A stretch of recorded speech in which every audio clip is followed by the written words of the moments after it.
It's 9:30. It's the 13th day of December 2022. It's 58 degrees and cloudy here in Ventura, California, with a gale force wind warning yet again, and of course a marine weather. I guess that's what it's called when it's foggy and you live on the coast. Except, of course, I don't live in Ventura. I live on a small island off the coast of Costa Rica, don't I?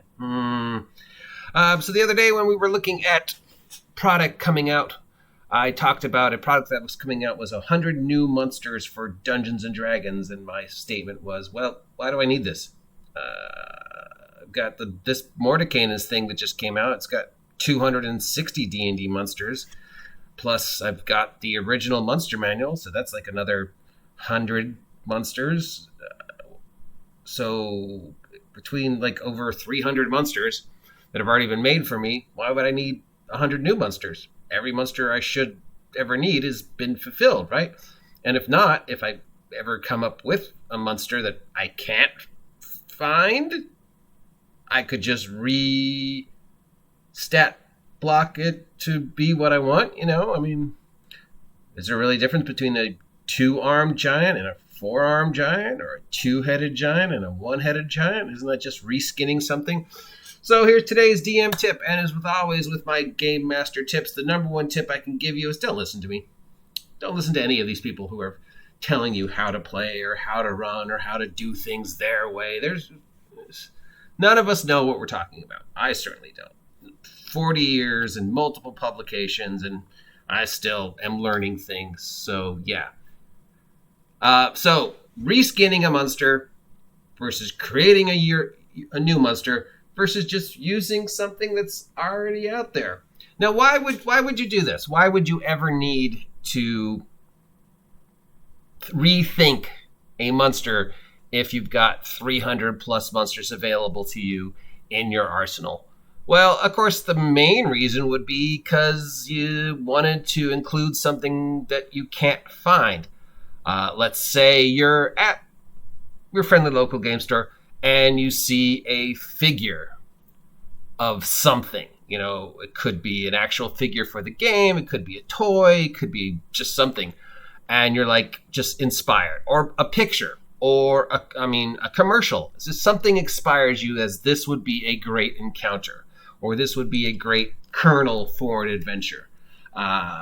Case in point, one of my most epic things I ever ran was a huge naval battle where we had to put 2 tables together, and we had all these ships that were built out of Legos, and the whole thing was inspired because my friend had gotten a Lego pirate ship for Christmas, and I was like, bam! I'm doing Freeport. It's all about pirates. We should have an epic pirate ship battle to celebrate the end of the campaign. So we made a bunch of pirate boats out of Legos, and they went from the standard build pirate one that was already available to you. We did a Cthulhu-themed one by combining Legos with some monster figures and some of the more like Ghostbusters Legos. We did a jungle-themed one. We did a giant tree for the elves. So here's a perfect example of I was inspired by a toy and built a huge, epic 2-evening long, 2-session long. They weren't one after another. You know what I mean. It's early. I haven't had caffeine yet. Soda. So bad for you. Support me, Coca-Cola. Remember, I will sell out.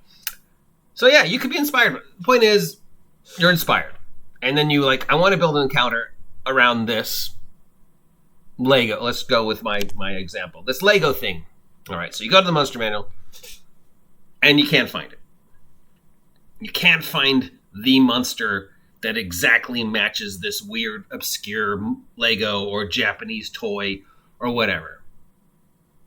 But you've got this idea, and you want to see that idea played out, and you've got this cool prop. And if you can use a cool prop, and you're in a situation where you're gaming face-to-face, and it's cool prop would just be like, bam, oh my god, then yeah, if you can, you should. But you can't find it.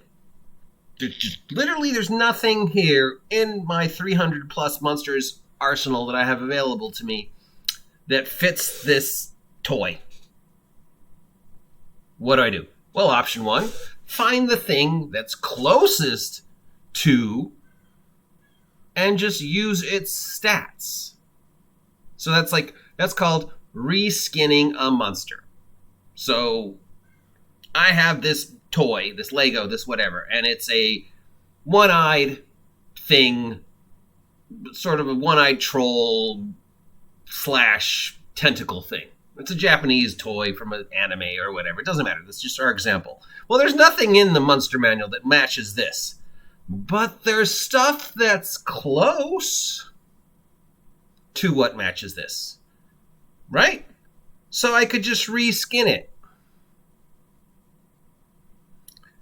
So if my example is one-eyed tentacle giant, I could just already have the stats for cyclopses and giants in D&D.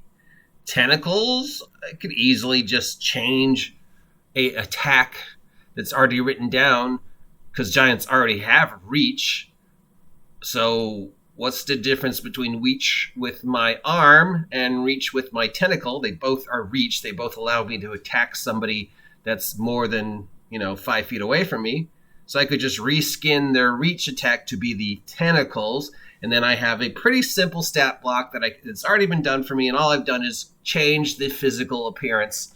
But I've still got everything pretty much covered. I've got armor class. I've got hit points. I've got attacks. I've got treasure. I've got a couple special abilities, and I could always add an extra special ability because it has its eye beam. It's like, well, what's that? That's just a searing ray that they could use, once every 3 rounds, similar to a breath weapon. I just reskin something. That's the easiest way, which is why you don't need as much as I want to support these independent publishers, why do I need 100 new monsters if I've got 300 plus monsters? And if I have an idea that doesn't fit, I can just reskin what already exists.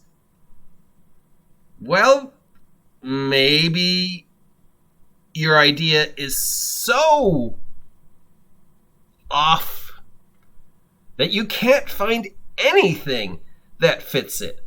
Which brings into, of course, make my own monster, or find a product that maybe does have it. Maybe I can take the product from another game and bring it to D&D.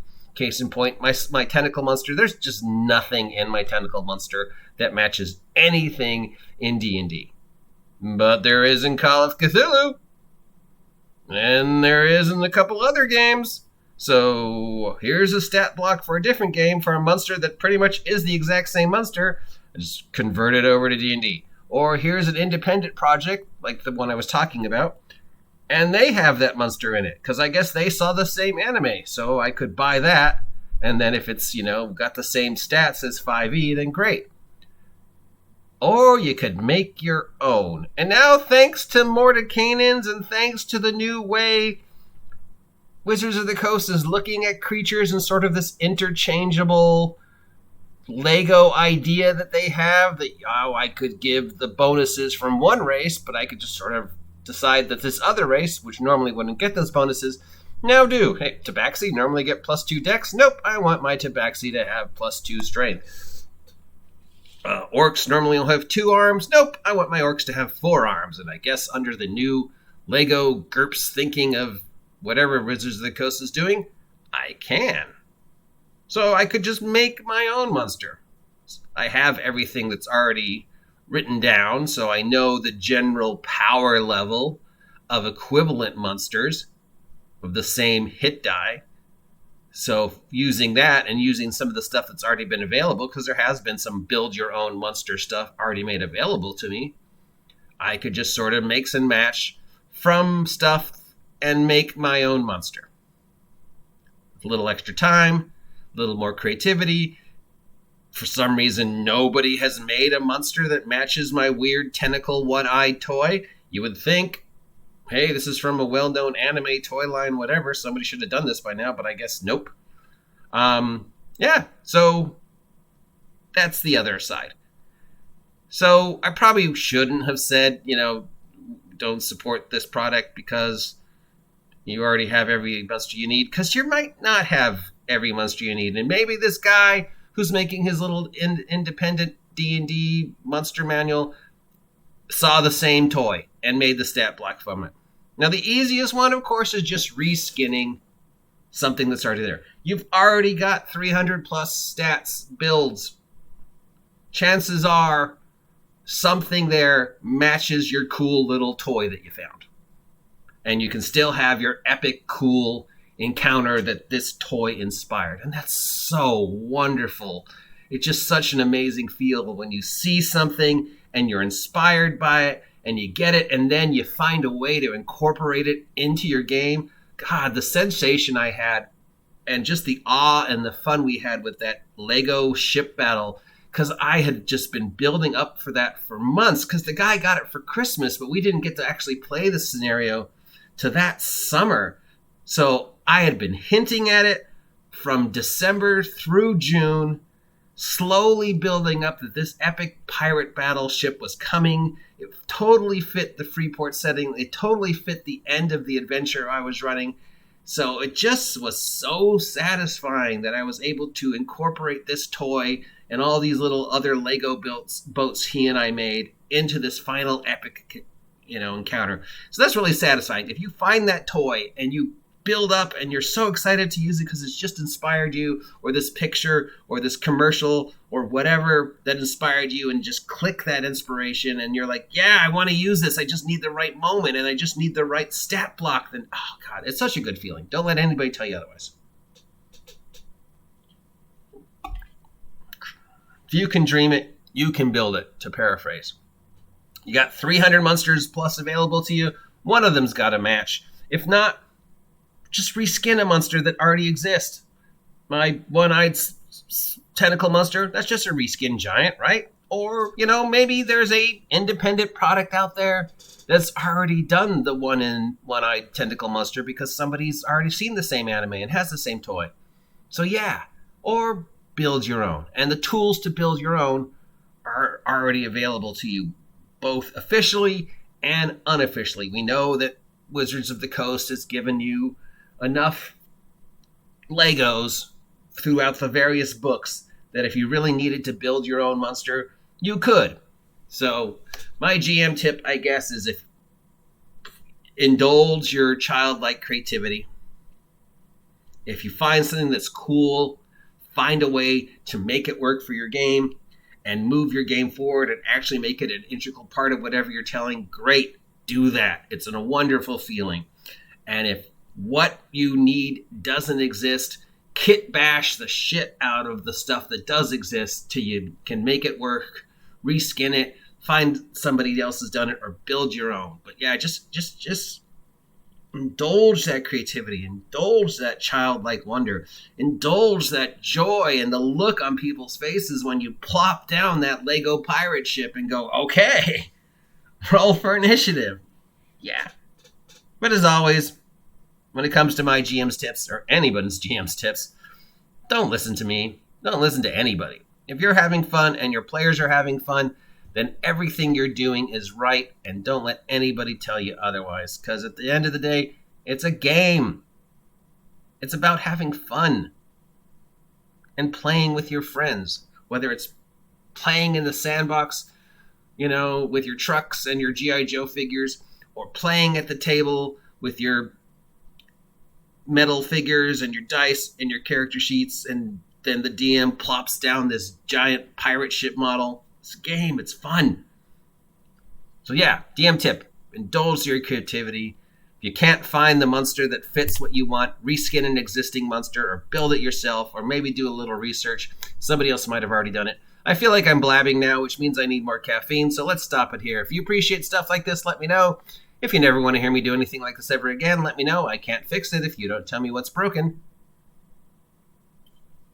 Support the OGGM Adventures by subscribing if you haven't subscribed yet. Help me hit 1,000 subs by August 4th, 2022, and we'll do something crazy. Till next time, get out of my sandbox, Mordecai, with your basketball and your thing behind you. I'm angry. OGGM out.